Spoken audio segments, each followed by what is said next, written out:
Okay. Sekejap. Tulis tentang Sultan Murad Turki. Okay. Bismillahirrahmanirrahim. Sekejap. Assalamualaikum warahmatullahi wabarakatuh. Pagi ni sekejap je Kak Fin tiba-tiba teringat kisah yang Kak Fin pernah share sebelum ni. Yang Kak Fin rasa Kak Fin nak share semula. Sebab Kak Fin Kak Fin share pasal Sultan Murad tu like 2 years ago or 3 years ago, I can't remember. So hari ni ini untuk Maimun dan Razik yang dah pernah dengar cerita ni, I hope this would recap. Okay, so insyaAllah. Alright, so bismillah. Okay, kita tunggu dalam 150 baru kita start. Nanti kan nak kena repeat nanti kan. Kita macam, apa Kak Fin? Siapa Kak Fin? So, I repeat. Cerita ni dah Kak Fin dah pernah share before this. Dekat Turki. Sekejap. Assalamualaikum. Alright, so the story. Okay, dah Alright, bismillah. Akak nak share semula kisah Sultan Murad. Ini dulu-dulunya ni. Ni masa kat Turki dulu. Bukan sekarang pun. Ni dah dulu punya. Zaman-zaman Sultan turun padang. Zaman-zaman tu. Okay. So, pelan-pelan. Tak nak pelan. Nanti kan tak nak lari momentum. So, okay. Pada satu hari, Sultan Murad, dia Sultan masa tu dekat kerajaan Turki. Dia ada satu kehebatan lah. Dia satu leader yang sangat bagus. Dia kalau turun padang, maksudnya dia akan ada satu waktu dia akan turun padang, pergi ke kampung-kampung, pergi ke kawasan pantauan dia. Sekejap. Lepas tu dia akan tukar baju, maksudnya orang tak tahu tu Sultan, dia akan pakai baju orang biasa. Sekejap. InsyaAllah. Sekejap. Assalamualaikum. Okay, so Sultan Murad pada satu malam dia pergi ke kawasan jajahan dia. Lepas tu pada satu hari dia dah nampak pop, this one guy jatuh dan tak bangun-bangun. So of course lah dah meninggal. Dekat tangan dia ada botol arak. So the Sultan Murad is very awesome. So dia macam cakap, biasanya orang kalau ada orang mati kat tengah orang, mesti macam akan bantu. Kita mesti akan tolong. Macam mana pun kita tak kenal orang, kita akan bantu, betul tak? Dan kawasan tu kawasan jiran-jiran sesama kenal and everything. So dia lagi pelik lah, kenapa tak ada orang tolong orang yang jatuh ni. Lepas tu dia pun pergi ketuk pintu rumah orang yang paling terdekat. Dia cakap, ni ada orang jatuh kat depan rumah kau ni, aku rasa dah mati ni. Lepas tu jiran cakap, tahu dia tu memang dia mat mabuk tu, kaki botol, kaki perempuan, pemabuk dan pezina. Memang agak lah dia satu hari akan mati tergolek macam ni. So Sultan Mama cakap, okay, macam mana sekalipun dia still Muslim, so kita kena tolonglah uruskan dia. Tak nak lah, dia nanti cakap. So Sultan cakap, okay, tak apa, kalau kau tak nak pun, at least can you show me the address of the house. Assalamualaikum. Okay, so dia kata, show me the address of the house, so kita boleh settlekan. Still orang memang tak tahu ni Sultan Murad So dia pun sampai, Sultan Murad bawa this guy pergi ke rumahnya. Sultan Murad masa ni dengan entourage dia lah, dengan dia punya team dia. Lepas tu sampai kat rumah this guy. Lepas tu seorang perempuan keluar. Dia cakap, ini suami saya, aku dah agak dah mendalah ni. Lepas tu Sultan Murad cakap, dia ni meninggal jatuh depan orang, tak ada orang pun tolong ni. Lepas tu dia cakap, benda ni aku dah expect dah. Sebab daripada dulu lagi memang dah cakap dengan dia, nanti orang tak, macam satu hari nanti mati tergolek, tak ada orang peduli pun. So sekejap, ada orang segan. Assalamualaikum. Assalamualaikum. Okay, so bagi akak rest. Akak jalan. Tak boleh rest, nanti kan momentum lari. Okay, so coming back. So Sultan Murad cakap, orang kata dia ni pemabuk, penzina, tu yang orang tak nak tolong. Lepas tu bini dia cakap, wallah, laki aku bukan pemabuk, bukan penzina. Aku dah pernah cakap dengan dia, satu hari nanti kau mati tergolek, tak ada orang peduli. Lepas tu Sultan Murad cakap, kau biar betul, semua orang kat area situ cakap dia tu pemabuk, penzina. Lepas tu cakap, dia macam ni, kita orang ada kedai kita orang ni, setiap hari kalau ada untung dia akan bagi 3. Satu bahagian dia akan bagi kepada kami anak-anak untuk makan, satu bahagian dia akan beli arak, satu bahagian lagi dia akan beli masa pelacur. So Bini dia cakap, kenapa kau buat macam ni bang? Nanti orang akan kata. Lepas tu cakap, hari ni yang aku beli arak ni, aku buang terus ke dalam jamban supaya at least aku boleh selamatkan seorang yang akan mabuk dengan botol ni. Hari ni aku bayar seorang pelacur supaya hari ni dia tak payah buat dosa berzina. Subhanallah. Lepas tu dia cakap, dan aku yakin satu hari nanti kalaupun aku mati tergolek, Sultan akan semayangkan aku. Menangislah Sultan Murad kat situ sebab dia cakap, akulah Sultan sebenarnya. Aku tengah undercover berjalan kat kampung aku. Faham tak? Subhanallah. Apa yang kita boleh belajar kat sini adalah sometimes kita suka judge orang based on what they look, but kita tak tahu pun sebenarnya what is the real story for whatever. Dan kita rasa macam, you know, there are days when we feel like we want to defend ourselves daripada fitnah whatever what not. Sekejap, bagi lalu sekejap. Assalamualaikum. Okay, so but sometimes at the end of the day you need no one pun sebenarnya untuk defend diri kau. Sebab kau dah tahu kalau orang dah decide nak fikir apa dia fikir, done deal already. At the end of the day, Allah juga yang tahu apa kisah sebenar, dan biarlah Allah saja menjadi pembela. So Maimunah Razif sekalian, korang tahu cerita ni kan? Akak pernah share secara bertulis. So hari ni akak teringat nak share secara verbal pula, sebab ada setengah orang tak itim baca. Ada setengah orang dia suka mendengar. Alright, so rasanya takat tu je. Kejap Kejap. I always try to defend myself. Yeah, I did too. And then I got tired. Assalamualaikum. Okay, and then I got tired. And then I realised selama ni yang kita diajar untuk defend ourselves, fight for our right and everything. Of course, ada bendanya. Tapi sebenarnya benda tu waste, no? Membazir. Sebab orang dah decide dah apa dia nak fikir. You see? Alright, insyaAllah. So rasanya takat tu saja. Cukup ya? Okay, akak ambil satu dua soalan kalau ada sekejap ni. Tahu Kak Fin dah pernah cerita in one of your life. Okay, jangan mengelirukan orang lain. Minta maaf lah kalau sendiri tak boleh nak faham bahasa Melayu mudah, dan it's not my fault lah, isn't it, kan? Okay, so insyaAllah. Baru saya tahu kelas ni memang selalu pagi-pagi je ya. Patutlah Sultan nampak masuk. Sebab biasanya lepas subuh. Sebab lepas subuh jarang ramai. Sebab orang tak sembahyang subuh. Okay, bukanlah macam tu. So, macam pagi-pagi kan orang busy nak kerja and everything. And I like bila tak ramai.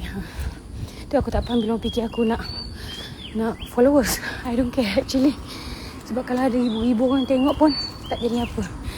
Okay, so insyaAllah nanti ada rezeki kita jumpa. InsyaAllah. Oh, bagi cap ketiak aku ni. Okay, so tentang Sultan Murad lagi, ingatlah. Okay, so I repeat again untuk korang telan balik banyak kali cerita ni, because I love the story. Sultan Murad duduk kat Turki. Dia undercover jadi orang biasa, jalan-jalan kat kawasan dia. Nampak orang jatuh, mati.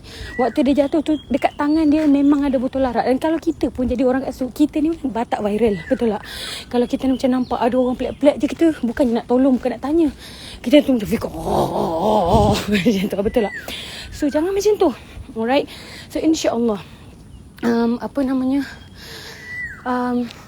yang Kak boleh cakap adalah, tak tahu, macam lately macam kita selalu tengok macam macam sebagai contoh apa yang latest ni, this one pakcik berniaga something jagung tak pakai baju whatever what not, kan, tak tahu, macam the netizen is divided into two parts. Satu yang backing, satu lagi yang tahu situasi sebenar. So apa yang nak cakap adalah, kita yang jalan-jalan dengan telefon ni, kita tak tahu cerita.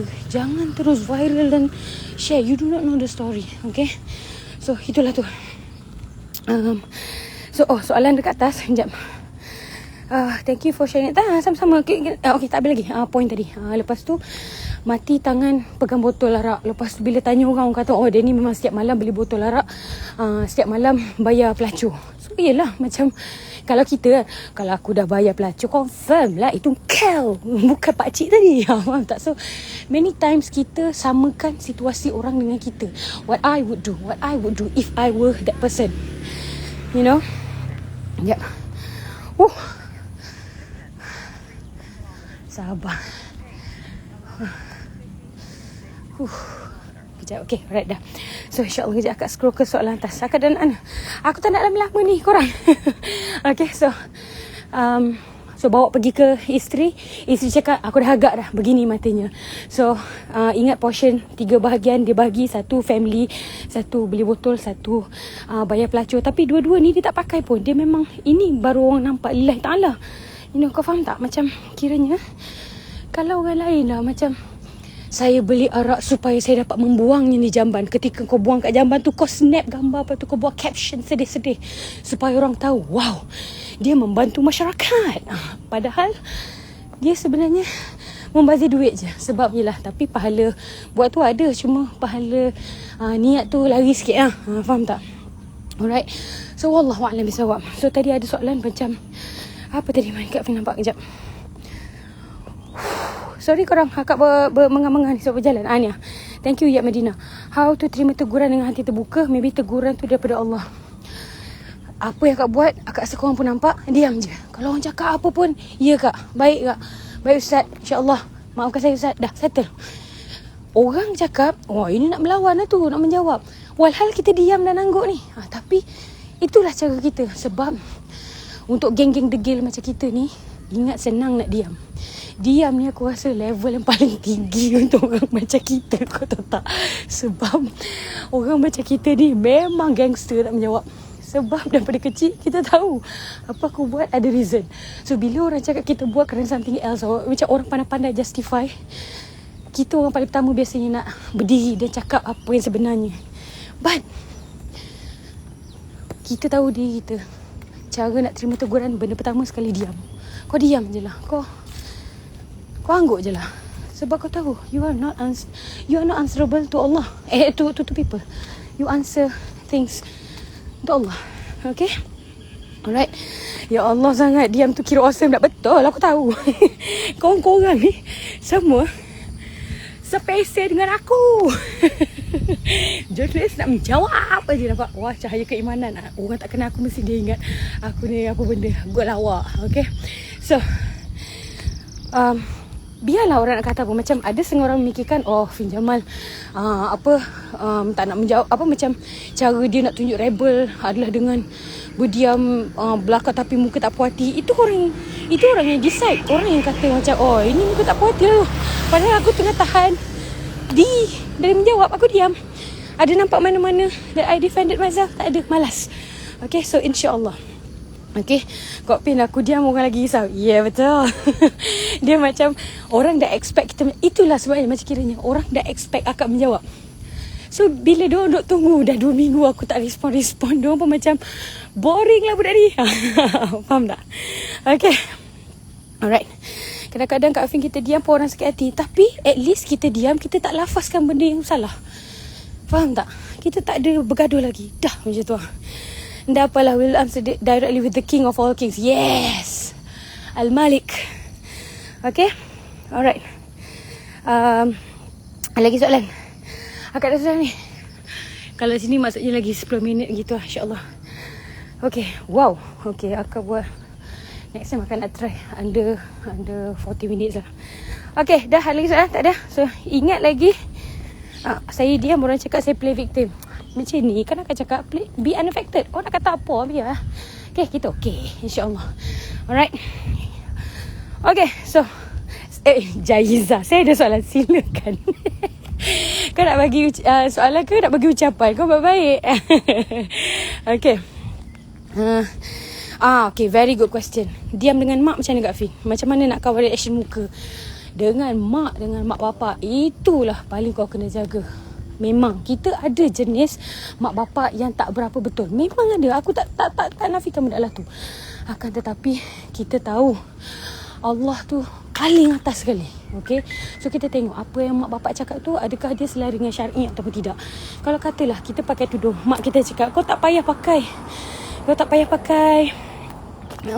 Faizai atas saya baik-baik ya nak. Okay, so mak cakap buka tudung lah, kau belum tua lagi, kenapa nak nampak macam makcik-makcik je pakai tudung labuh. Apa mak cakap tu tak selari dengan apa yang Allah nak. So kita diam je. Jangan buat muka macam mak ni. Tak. kalau kita faham apa yang mak minta tu tak selari dengan Allah, macam mana muka kita? Adakah muka kita biadab ataupun muka kita sedih sebab mak tak faham apa yang Allah nak?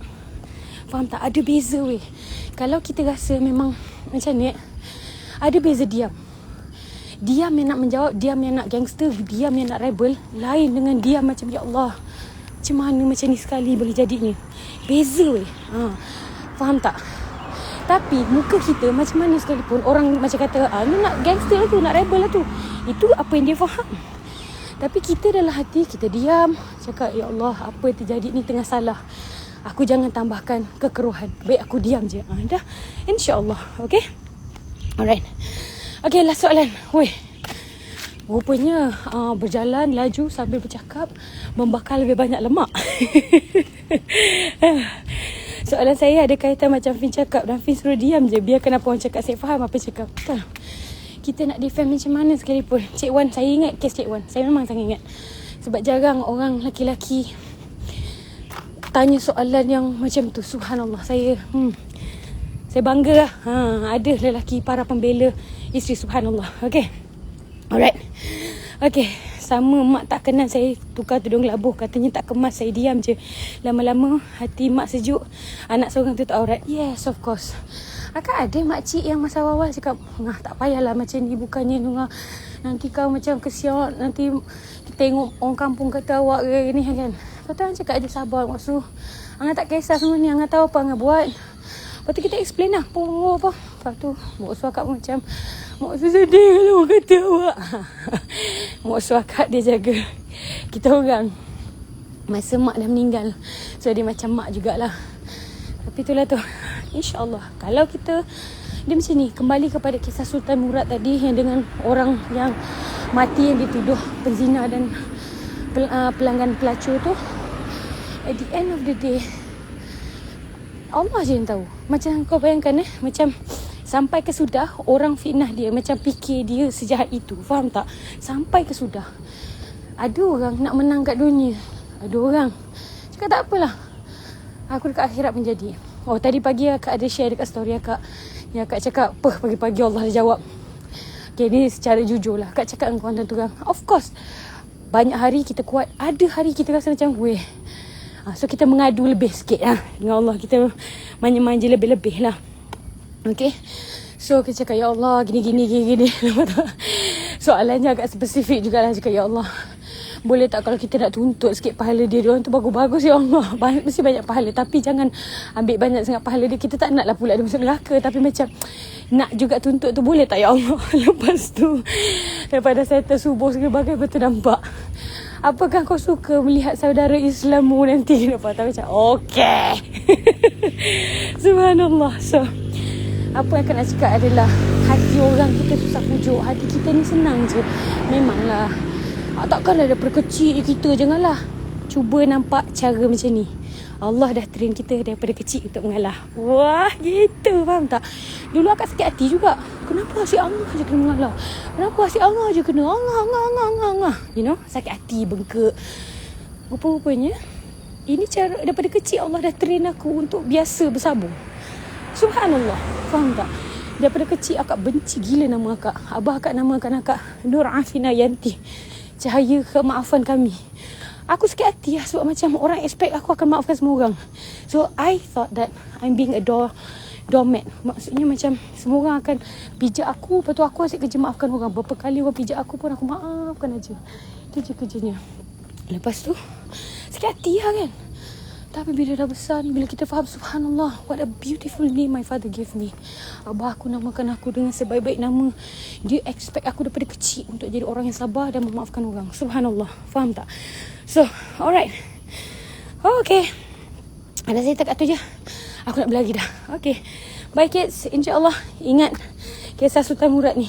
Okay, bukan Sultan Muradnya, tapi orangnya Sultan Murad jumpa tu. Okay, wallahu a'lam bissawab. Mana yang baik tu ambil, yang mana tak baik tu tak payah ambil. Ya anak-anak. Okay, Assalamualaikum warahmatullahi wabarakatuh.